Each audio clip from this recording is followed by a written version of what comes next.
morning. Okay. What is going on? All right. Good morning, Gbugbemi. Good morning, Lagos. Okay, so let's get straight in, and we're starting off with The Guardian.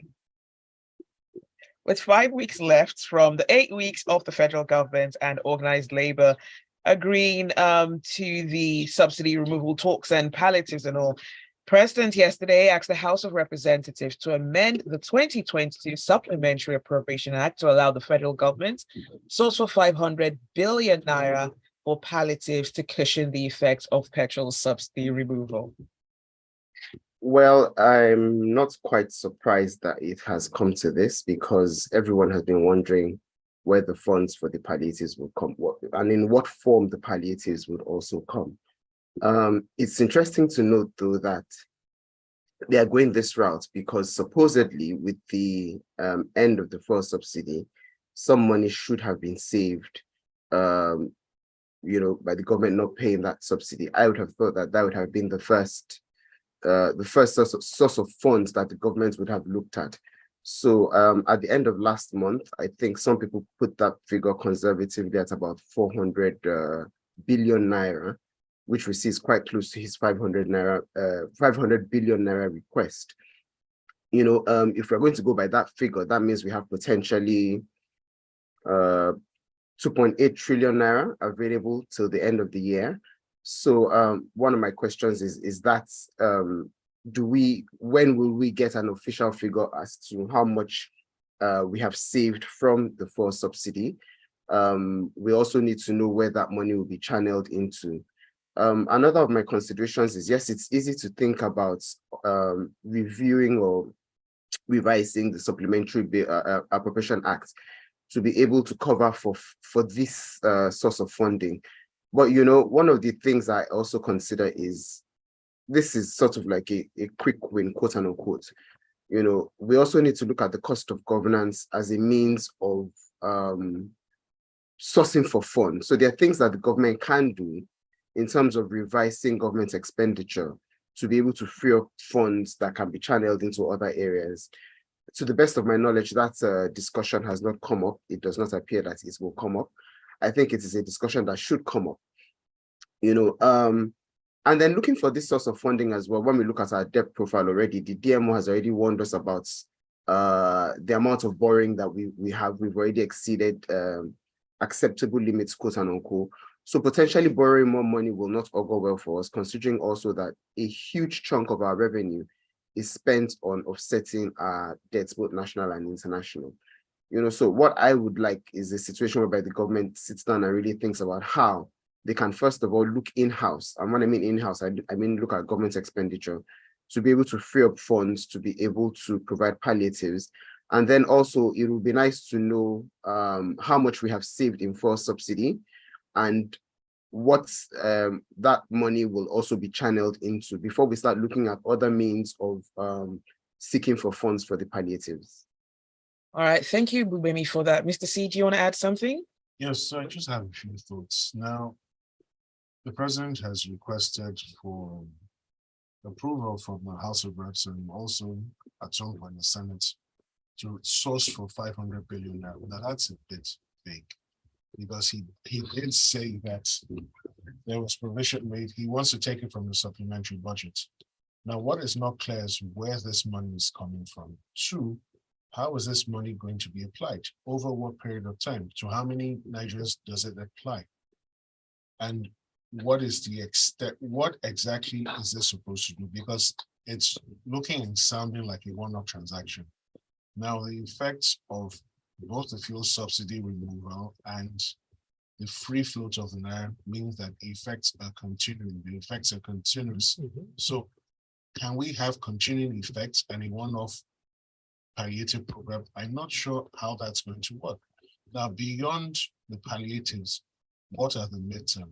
What are midterm strategies? What are the long-term strategies? Because if we're going to dig ourselves out of this hole, we're going to have to ramp up productivity across all the sectors. We're going to have to improve the quantum and quality of services we offer and provide, both to Nigerians and foreigners.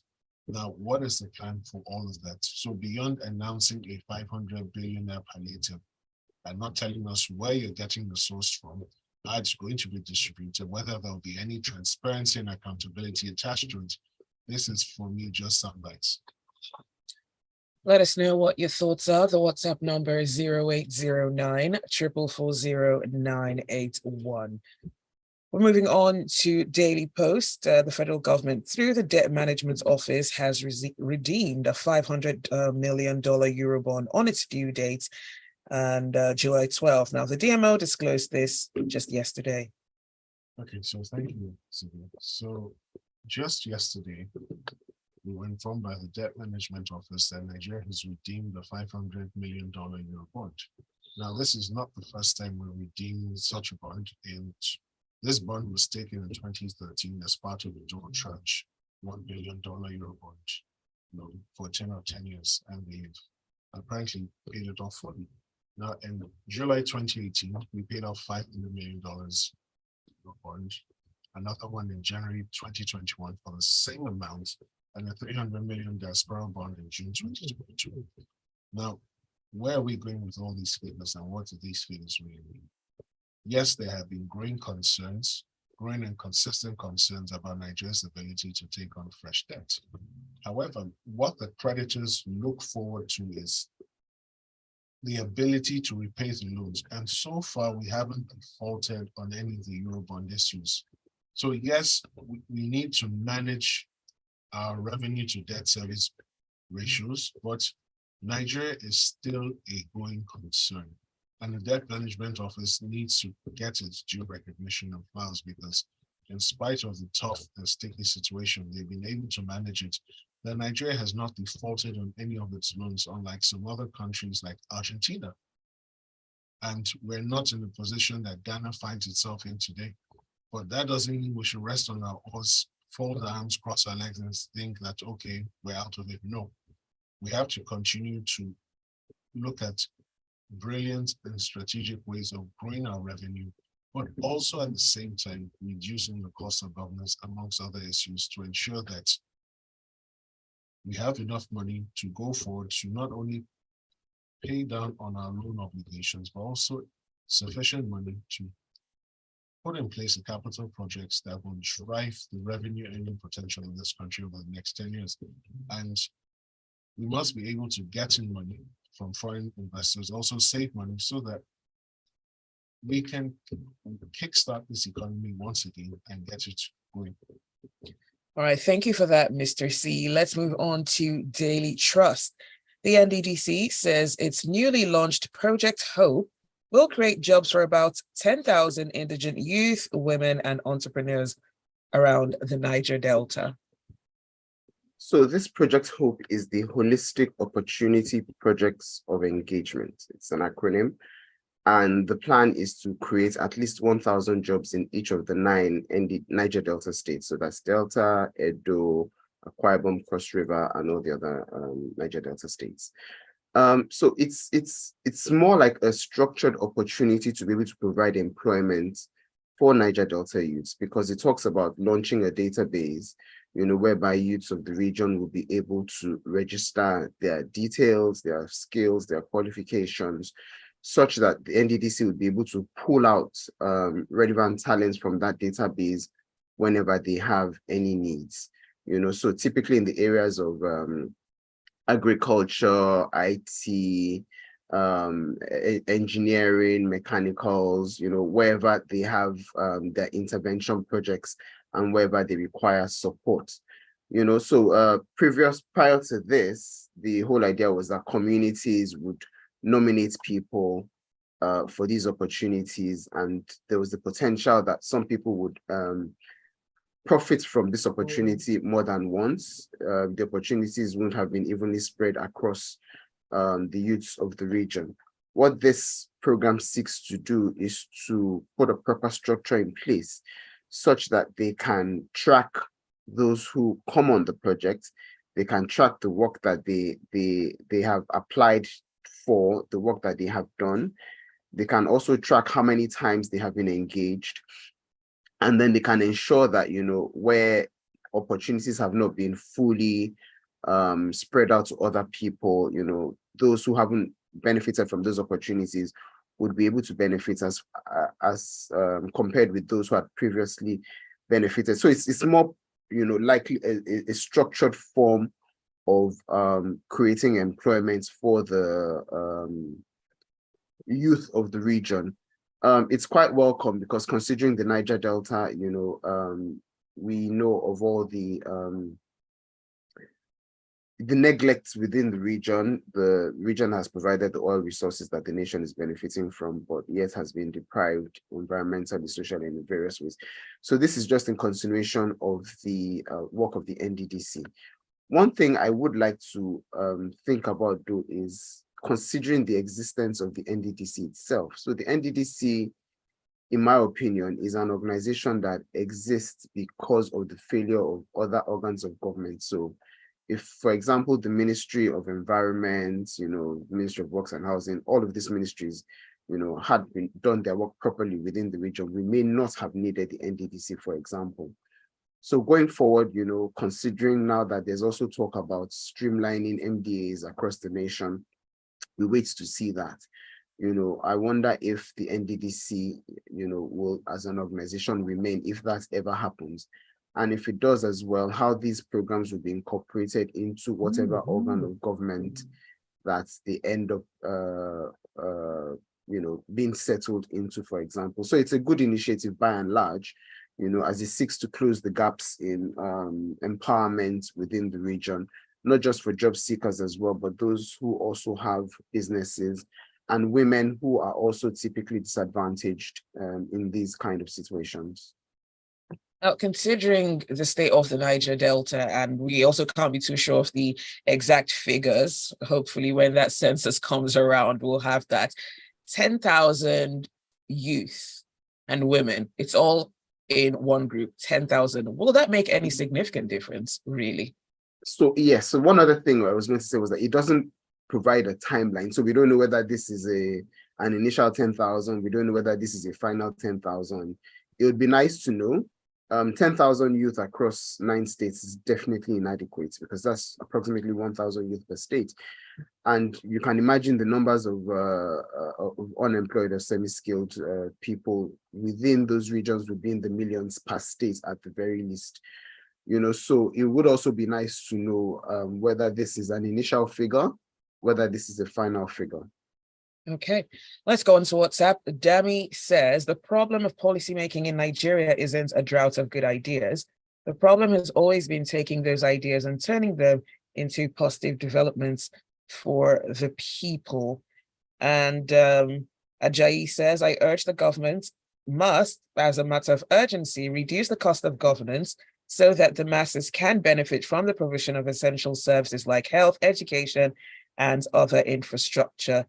Francis says, Zibby, it's a good initiative what the federal government is trying to keep database of youth in Niger Delta, but I don't see this working out for the betterment of the youth in that region. But it could be a platform for them to embezzle money. You're listening to Freshly Pressed on Smooth 98.1. Do stay with us. The show continues.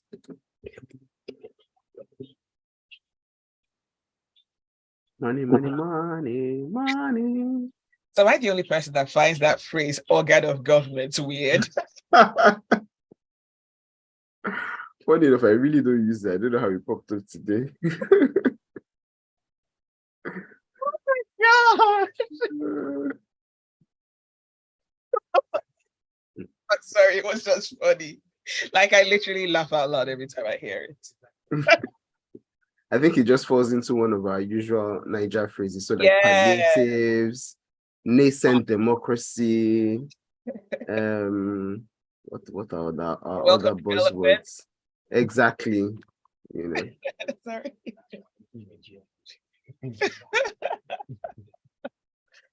Oh my goodness.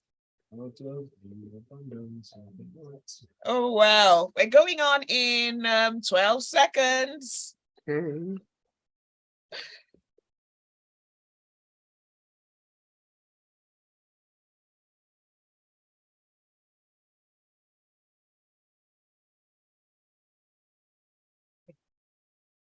Yeah. We're going to 3, yeah?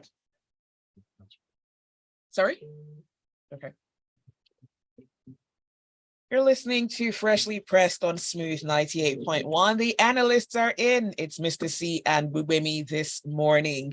Let us know what your thoughts are. The WhatsApp number is 0809 444 981.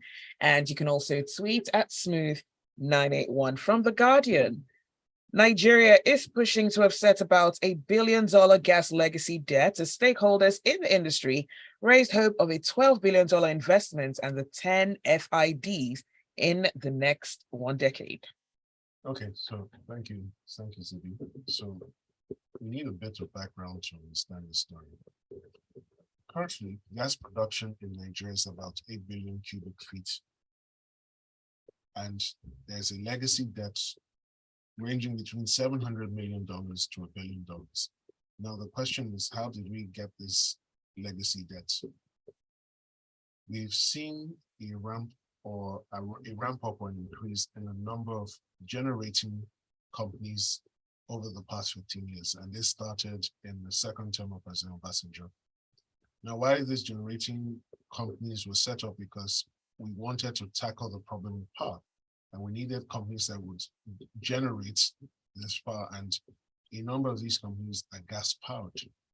Now, they've entered into agreements with gas supply companies, and over a period of time, they have consistently owed large amounts of money. Now, that is the legacy debt. Now, Nigeria is facing a potential shortfall of 3.1 billion cubic feet of gas each year. And to forestall this and to get ahead of it, they're looking to increase the number of gas projects in Nigeria by 10 over the next 10 years. And that requires 10 final investment decisions to at least 10 final investment decisions to be taken. Now, where does that leave us? It moves us from about 8 billion cubic feet to about 120 or 122 billion cubic feet by 2030, which is in fact 7 years from now. Now, this is a very good sign, because if the Nigerian economy is to grow to the levels which are anticipated or projected, we would need to power it there. And the best way to power it right now is gas. For whatever reason, or for reasons yet not very clear, we haven't fully embraced renewables. Now, what do I mean by renewables? I'm talking solar, I'm talking wind, and we're not there yet. But the hope is that Nigeria will get there soon in line with other countries. But whilst we're here, we need to figure out how we're going to power our economy, because our industries, if we're going to ramp up production, if we're going to restore production, these factories will require power. And public power has proven unreliable over the years. And if each factory is going to be linked to a gas-powered IPP, that IPP requires gas. And we need to produce more gas and even ramp up domestic demand, because again, there's also a demand for clean cars, because in Western Europe, in North America, there's a transition from fossil-powered cars to clean-powered cars, electric vehicles. And because of the removal of the fuel subsidy regime, there's now a demand for cars powered by CNG, which is compressed natural gas. Now, compressed natural gas is cheaper than petrol. So Nigerian motorists very soon will have the option of choosing between petrol or compressed natural gas in powering their cars. Now, to fully satisfy that demand that is coming, domestic production of gas has to be ramped up. So this is a very good step, and I'm hoping that the final investment decisions prove positive and these projects actually take off, because that is one of the surest ways the Nigerian economy will bounce back and record the amount of growth that we saw in the early part of the 21st century. All right, thank you for that, Mr. C. The WhatsApp number is 0809 444 981. You can also tweet at Smooth981. And don't forget, we're also streaming live on YouTube. Just search for Smooth 981 and you can actually be a part of the conversation. Cisco Delgado says, do you think running gas power lines to companies in Nigeria is safe and feasible? So I would say yes, if once it's done properly, why not? Because we've seen where it's been done properly and it hasn't proven to be a safety hazard. Your concerns are noted and will only become live if it's not done properly. So that's what it is. If it's done properly, there should be no problems. Okay. Gilbert Musa says, on the NDDC initiative, for a start, this is commendable, particularly the aspect of a database to capture data of young persons. But the big question is, despite the large amount of monies invested in the region since October 1992, when we had UNPADEC till date, have we achieved the desired outcome or result? The answer is blowing in the wind. Moving on to Premium Times, the House of Representatives has commenced fresh moves to extend the validity of the UTME examination results. You know, the funny thing is, I'm surprised it never even occurred to me that our JAMB results were valid for a year. I mean, I know they were valid for a year, but, you know, comparing with some other foreign exams that we do, for example, like the GMAT, GRE, TOEFL, which have extended validity of maybe about 2 or 3 years, you know, and the reality is that it's quite needed, you know, in a situation whereby a person does a JAM exam in 1 year and doesn't get into university that year, they should really be able to use it for at least another year or 2.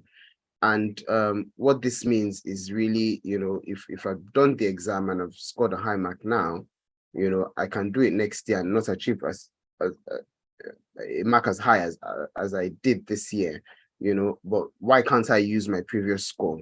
You know, so this is a valid motion, you know, and I think it's one that the Ministry of Education and JAMB itself should look into. One of the things I noted with this was that during the ASU strike, you know, it was almost for a year, JAMB still held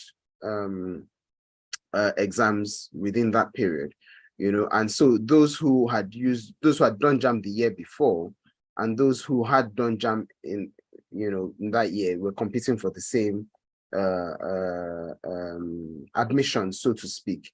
You know, in a situation whereby, you know, if we had extended validity, then, you know, some people wouldn't have had to do the exams again because they would have trusted that their results from the first time would be valid for at least another year or 2.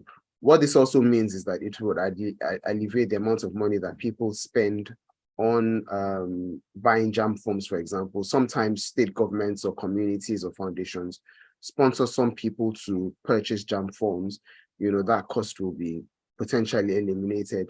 You know, I really think it's a welcome development. Also considering the fact that even the WAEC and NECO exams that we do locally also have extended validity. So this is a welcome development. It would also ease the pressure on JAM itself. The amount of people who have taken JAM every year will potentially reduce because some would have had good enough results that maybe not have been able to get them to their first choice in 1 year, but may be able to get them into universities, you know, another year. So this is a welcome development. So I'm curious about this. With the JAM forms, the way it works is they have to choose schools and courses of their choice, right? Their options. Yeah. So if they can't get admission using any of those options in 1 year, what's the guarantee that they can actually do that the next year? Will they have to do a different process? Yeah, so my assumption is that they will have to redesign that process. Okay. So rather than having you choose your universities up front, you know, they may have to you know, make that process of choice of university come after the JAM result has been released, for example. Because if I'd chosen 2 universities this year and I couldn't get in, you know, I may want to change my universities next year. Will I have to go through a change of universities, you know, application process or whatever? So maybe they may have to suspend that process till after the JAM results have been released. And then you know that all of the universities now also conduct their own exams as well anyway. You know, so it might be more logical to suspend the choice process till after the results have been released. But I don't know what plans they may have if they end up, you know, deciding to go along with this. All right, 0809 440 981. That is the WhatsApp number From Punch, the House of Representatives has resolved to investigate an alleged 14 years, okay. An alleged 14-year power outage in certain communities in Ondo State under the jurisdiction of the Benin Electricity Distribution Company. Okay, thank you, Zibby. So this is very shocking news, and it's clearly speaks to the complete absence of proper representation from state actors. So what do I mean by that? We have a state house of assembly in Ondo State. We've had, in that 14-year period, we've had at least 2 different governors over the stretch, assuming each governor did 2 terms. We have a federal House of Representative member covering those areas, at least one or even more than one. We have at least one senator covering those areas or even more than one. And for 14 years, these communities have been completely cut off from Nigeria's power grid. This is truly shocking. It's wicked. There are no words to properly describe this situation. And to think that no one has been held accountable, no one has lost his or her job because of this, it's my imagination. Because there is no explanation that can be conceived of that properly justifies or explains what has happened. And kudos to the House of Representatives. They've said the matter should be investigated. They have called forth a representative of the DISCO covering that area to come and explain what exactly is going on. Now, for the House of Assembly members covering these areas, past and present, shame on you. Because each year you're supposed to get in touch with your constituents. You're supposed to bring the dividends of democracy closer to them. You're supposed to take their complaints back to the authorities to work on. So clearly there's been no synergy between the legislative members and the executive, and there's been no synergy between those 2 groups and the DISCO. And I dare say you will find this situation replicated all over Nigeria. There are communities that do not have the presence of public power within their locations, and it is completely unfair. It is cruel, and it makes nonsense of the fact that we have recognized state actors. Now, it is no secret that in other parts of the country where these events have happened, non-state actors have risen to the fore and have replaced the legitimate and constitutionally recognized state actors. Now, this has to be resolved as quickly as possible. There is a rural electrification agency. What exactly do you guys do? For 14 years, this escaped every single person. I think heads have to roll, because that is the only way a concrete and enduring lesson will be learned. Now, if this investigation starts and like every other Nigerian investigation just disappears, that would be a big shame. Because these guys, the people who live in these communities, are also Nigerians and deserve to have access to it. Ajayi via WhatsApp says JAM should be scrapped as scoring a very high mark in UTME is not a guarantee of getting admission into the university. Yinka says, I think we should leave our JAM the way it is already. There are a lot of issues with it because you now see candidates scoring 360, some 363, scoring 94 in physics. It needs to be reviewed because something is definitely not right. Now I hear they are allowing calculators. Please leave the 1 year the way it is. SSC is already sufficient and lasts for like 5 years. All right. Cisco Delgado says a lot of communities in Nigeria don't have access to electricity from national grid. Even Cheche community in Kwali area local council in Abuja. The solution is solar powered mini grids. All right. Well, thank you for your messages. Thank you for listening. That is all the time that we have for Freshly Pressed this morning. Special thanks to our analyst, Mr. C and Gbugbemi, for being on the program this morning. Thank you. Thank you. Do stay with us. There is a lot more to come on the Smooth Breakfast. Thanks, Gbugbemi.